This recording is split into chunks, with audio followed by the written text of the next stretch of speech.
Salut à tous. Ce soir, j'ai envie de vous raconter une histoire. Pas une histoire inventée, non. Une histoire vraie. Celle d'un groupe d'enquêteurs paranormaux, des amis à moi, que j'appellerai l'équipe Ombre.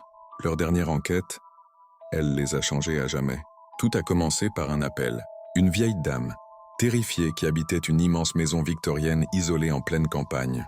Elle parlait de portes qui claquent, d'objets qui volent, et surtout, d'une petite fille qui chante des comptines dans les couloirs la nuit. Classique, vous me direz. C'est ce que l'équipe Ombre a pensé aussi. Ils ont préparé leur matos. Caméras infrarouges, enregistreurs EVP, détecteurs EMF, la totale. En arrivant sur place, l'ambiance était déjà lourde, pesante. La maison était magnifique mais sinistre, figée dans le temps. Dès la première nuit, les phénomènes ont commencé, mais bien plus violemment que prévu.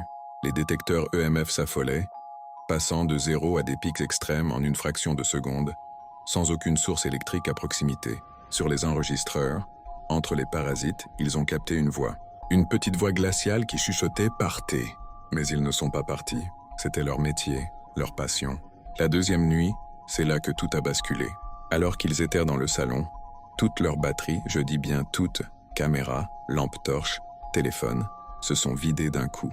Plongés dans le noir quasi total, ils ont entendu la comptine très proche. « Promenons-nous dans les bois », chantait la petite voix, juste derrière eux. La panique a commencé à s'installer.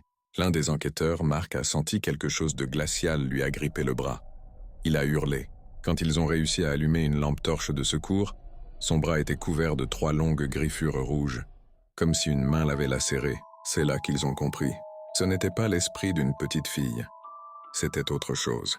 Quelque chose de malveillant qui se faisait passer pour une enfant pour les attirer, pour jouer avec eux. Ils ont décidé de tout remballer, de fuir, mais la maison ne voulait pas les laisser partir.